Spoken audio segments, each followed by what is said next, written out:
Can we truly let go of the pain others have caused us? Today, we explore the Zen path to forgiveness.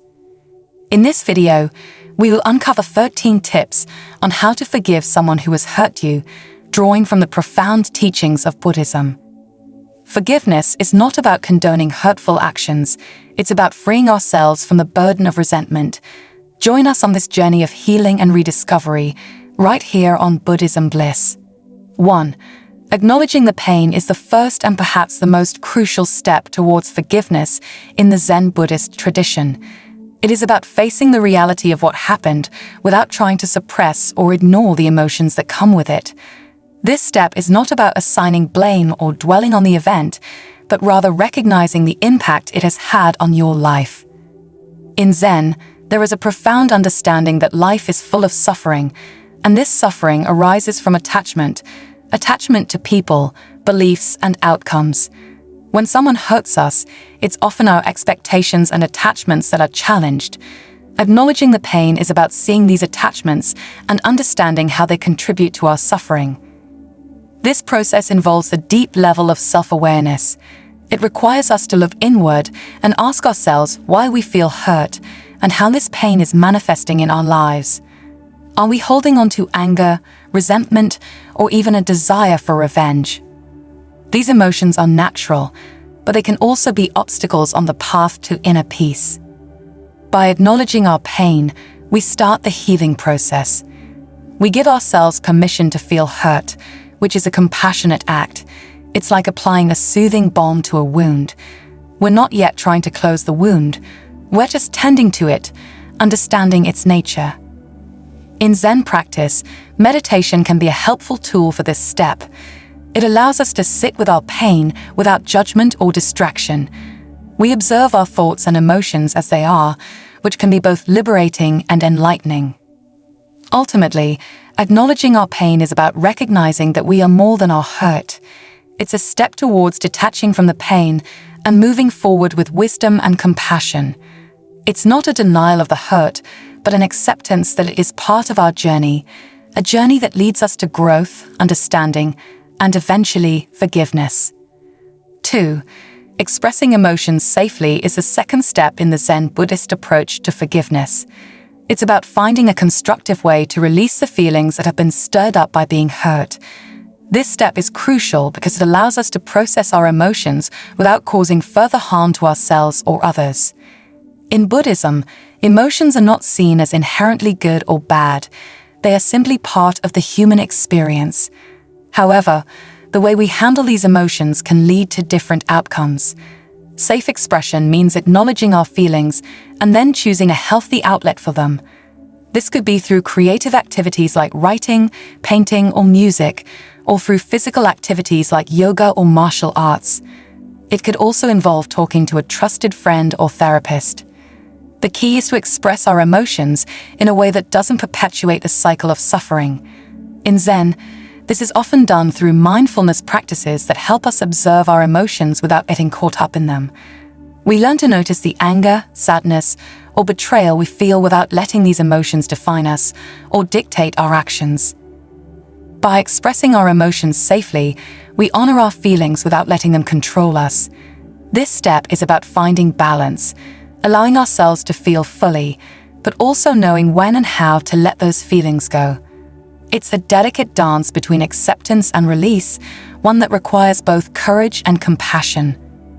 Ultimately, safe expression of emotions is a form of self-care. It's a way of tending to our emotional wounds so that they can heal properly. And as we heal, we move closer to the possibility of forgiveness, not just for others, but for ourselves as well. 3. Understanding impermanence is a fundamental concept in Buddhism and a key step in the process of forgiveness. Impermanence, or anicca in Pali, is the belief that all things are in a constant state of flux and change. This includes our emotions, thoughts, and the events that unfold in our lives. When someone has hurt us, it's easy to feel as if the pain will last forever. However, the teaching of impermanence reminds us that just as our moments of joy are transient, so too are our periods of suffering. This perspective encourages us to view our hurt not as a permanent state, but as a passing experience that will eventually give way to something new. In the context of forgiveness, embracing impermanence means recognizing that the person who hurt us is also subject to change.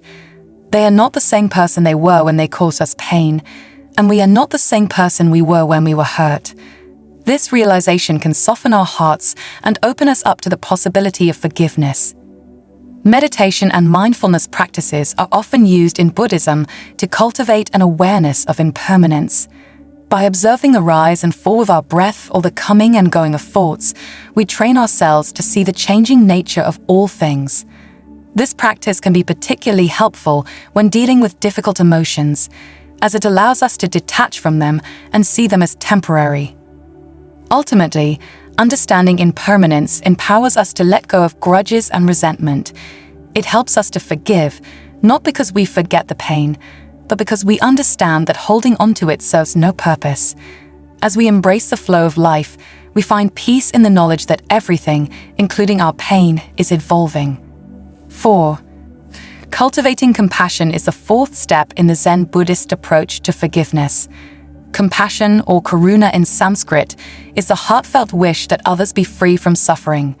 It is a fundamental aspect of the Buddhist path and is essential for healing the wounds inflicted by others. When we've been hurt, our natural reaction may be to close off our hearts to the person who caused us pain. However, Zen wisdom teaches us that true compassion arises when we can wish well, even for those who have wronged us. This doesn't mean we condone their actions or allow them to continue harming us. Instead, it means we recognize that they, too, are suffering and acting out of their own pain and confusion. To cultivate compassion, we must first extend it to ourselves. We acknowledge our own suffering and treat ourselves with kindness and understanding. This self-compassion becomes the foundation for extending empathy to others. We begin to see the interconnectedness of all beings and realize that just as we wish to be happy and free from suffering, so does everyone else. In practice, compassion can be developed through meditation techniques such as metta bhavana, loving-kindness meditation, where we systematically extend feelings of love and kindness first to ourselves, then to loved ones, to neutral individuals, and finally to those who have hurt us. By cultivating compassion, we soften the edges of our resentment and open the door to forgiveness. It allows us to move from a place of hurt to a place of understanding and love. As the Dalai Lama says, compassion is the radicalism of our time. It is through compassion that we find the strength to forgive and the capacity to heal our hearts. 5. Embracing mindfulness is the fifth step on the Zen path to forgiveness. Mindfulness, or sati in Pali, is the practice of being fully present and engaged with whatever we are doing, free from distraction or judgment, and aware of our thoughts and feelings without getting carried away by them. In the context of forgiveness, mindfulness helps us to not dwell on past hurts or future anxieties, but to stay grounded in the present moment. This is important because it is only in the present that we can truly address our pain and begin the process of healing. When we are mindful, we observe our pain, anger, and resentment as they arise, without letting them take over our mind and dictate our actions. Mindfulness teaches us to recognize our emotional triggers and to pause before reacting. This pause is crucial. It gives us the space to choose how we will respond to the hurt we've experienced. Instead of reacting with anger or seeking revenge, we can respond with understanding and compassion. Practicing mindfulness can involve formal meditation, but it can also be as simple as taking a few deep breaths and centering ourselves whenever we feel overwhelmed by emotions. It's about cultivating a gentle awareness of our body, feelings, and mind, and acknowledging that our thoughts do not define us. By staying present, we allow ourselves to experience our emotions without becoming entangled in them. This detachment is not a form of avoidance, but a way to gain clarity and perspective. As we become more mindful, we find that our capacity for forgiveness grows, and the weight of past hurts begins to lift, allowing us to move forward with a sense of peace and freedom. 6. Seeking understanding is the sixth step in the Zen Buddhist path to forgiveness. It involves delving into the reasons behind someone's hurtful actions towards us. While it's not about justifying their behavior, it does mean trying to see the situation from their perspective. In Buddhism, the concept of pratityasamutpada, or dependent origination, teaches us that all actions arise from a complex web of causes and conditions.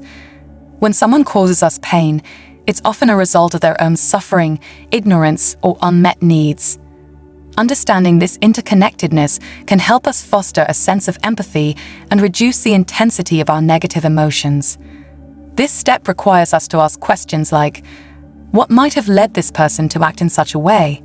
Are there underlying issues that I'm unaware of? It's about recognizing that we all have our struggles and that sometimes these struggles lead to unfortunate actions. However, seeking understanding is not about excusing harmful behavior. It's about gaining insight into the human condition and the often painful cycle of action and reaction that we're all a part of. This insight can be a powerful tool for healing, as it allows us to see the bigger picture and not take the hurt so personally.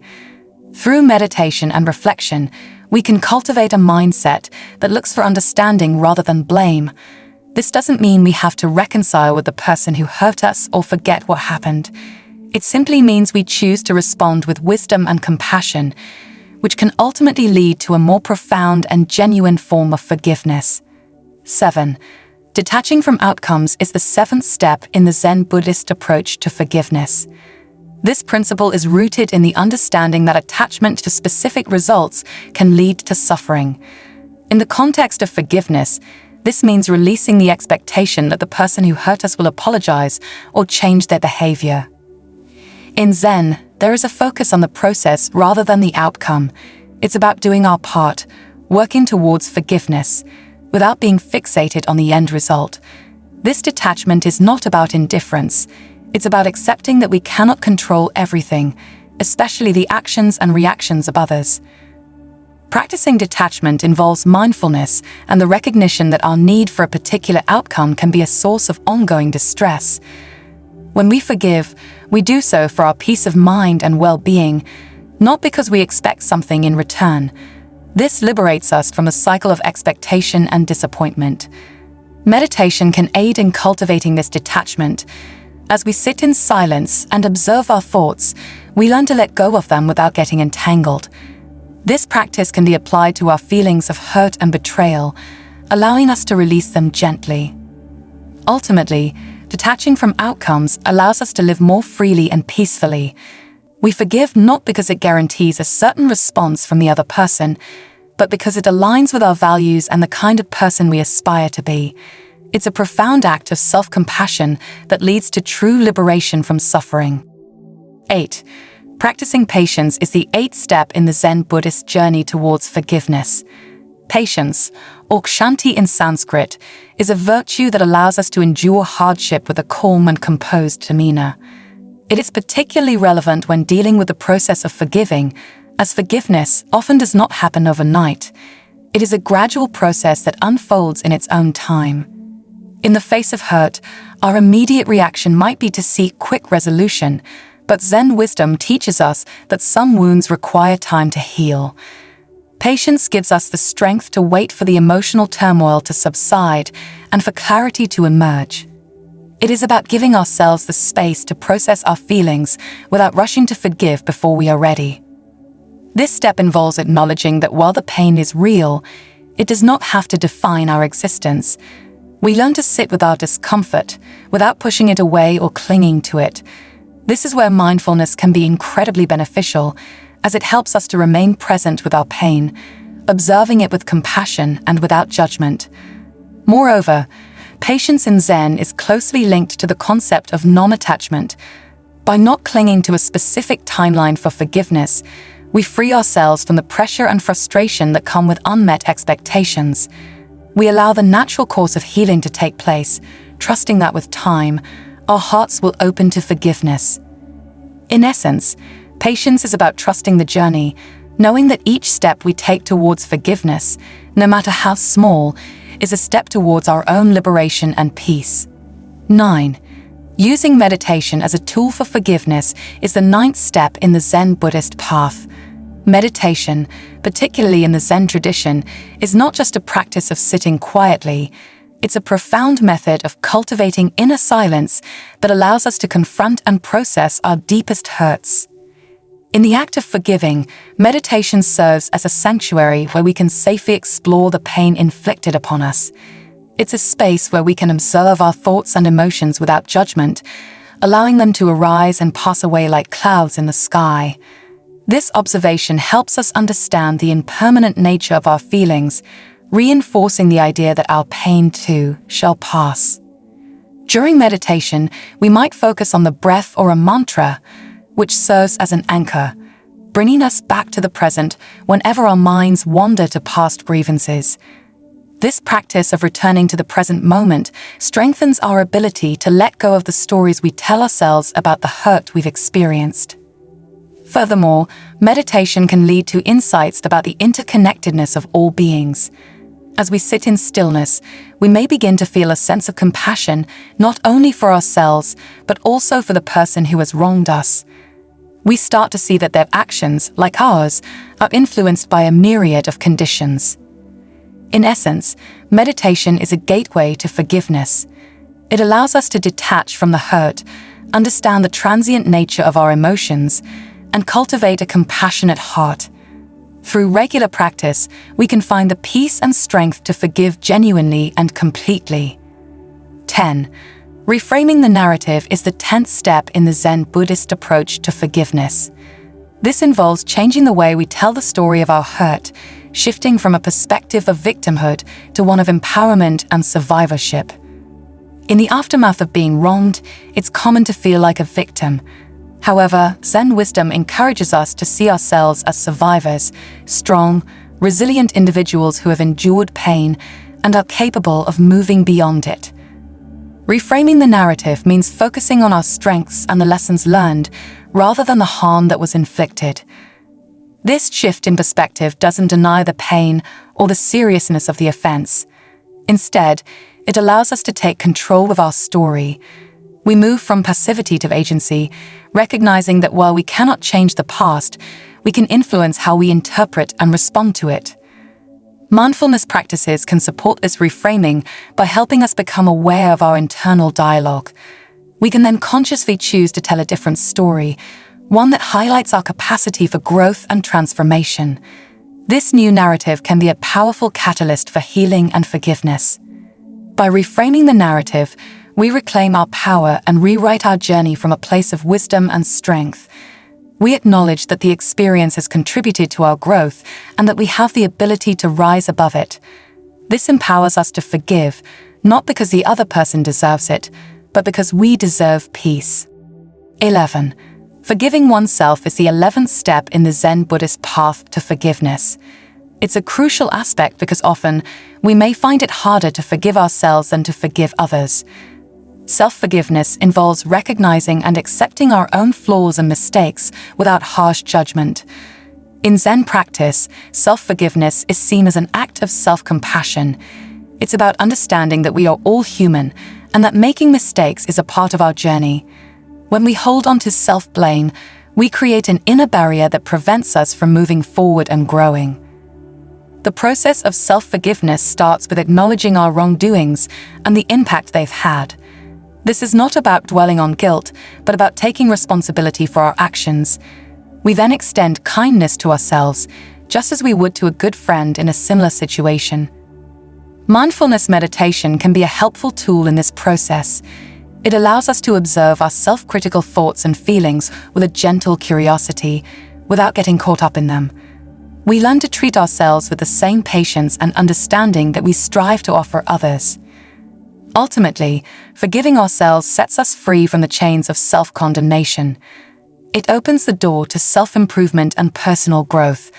By practicing self-forgiveness, we acknowledge that while we cannot change the past, we can learn from it and make better choices in the future. It's a liberating step that aligns with the Zen teaching of living with awareness and compassion. 12. Creating boundaries is the 12th step in the Zen Buddhist approach to forgiveness. This step is about understanding that forgiving someone does not mean you have to accept or endure their harmful behavior. Boundaries are essential for maintaining our well-being and self-respect. In Zen, as in many spiritual traditions, there is a recognition of the importance of self-care. Setting boundaries is a form of self-care. It means clearly communicating our limits and ensuring that we are treated with respect. This might involve distancing ourselves from those who have hurt us or establishing new rules for our relationship with them. The act of setting boundaries is not about punishment or revenge. It's about taking responsibility for our own happiness and peace of mind. It's acknowledging that while we can forgive, we also have the right to protect ourselves from future harm. Mindfulness can help us identify where we need to set boundaries. It allows us to become aware of our feelings and needs, and to recognize when a situation is not healthy for us. With this awareness, we can then assert our boundaries calmly and firmly. Ultimately, creating boundaries is a way of honoring ourselves. It's an affirmation of our worth and an essential step in the process of forgiveness. By setting boundaries, we create a safe space for ourselves to heal and grow, and we show others how we expect to be treated. It's a powerful act of self-respect that supports our journey towards forgiveness and inner peace. 13. Letting go and growing is the 13th and final step in the Zen Buddhist path to forgiveness. This step is about using the experience of being hurt as a catalyst for personal growth and transformation. It's the culmination of the forgiveness process, where we release the hold that past hurts have on us and move forward with newfound wisdom. In Zen, the concept of mujo, or impermanence, teaches us that life is constantly changing. Letting go is a recognition of this truth. It's an understanding that clinging to past pain hinders our ability to live fully in the present and embrace the future. Growth comes from this letting go. It's about learning from our experiences, both good and bad, and allowing them to shape us into more compassionate and resilient individuals. This doesn't mean we forget what happened or that it didn't matter. It means we choose not to let it define us. This step often involves a shift in identity from one who has been wronged to one who has overcome and grown. It's a reclamation of power, a statement that we are not our pain and that we have the strength to rise above it. Meditation and mindfulness practices can support this process by helping us to let go of attachments and embrace change. As we let go, we open ourselves up to new possibilities and experiences, and we find that our capacity for joy and love expands. In essence, letting go and growing is about embracing life's impermanence and using our experiences as stepping stones on the path to enlightenment. It's a profound and liberating step that marks the beginning of a new chapter in our journey. In conclusion, the Zen Buddhist path to forgiveness is a journey of self-discovery and healing.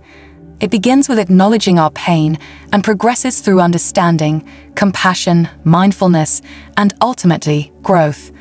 Each step, from expressing emotions safely to letting go and growing, is a testament to our resilience and capacity for change. This process is not linear. It requires patience, self-compassion, and the courage to set boundaries. By embracing these principles, we not only forgive others, but also learn to forgive ourselves, finding peace and freedom in the process. As we integrate these teachings into our lives, we transform our experiences of hurt into wisdom and strength, paving the way for a more compassionate and mindful existence. If you seek tranquility and wisdom on your path, subscribe to Buddhism Bliss. Join our community for enlightening content that nurtures the soul and guides you towards inner peace. Click the bell icon to never miss our serene teachings.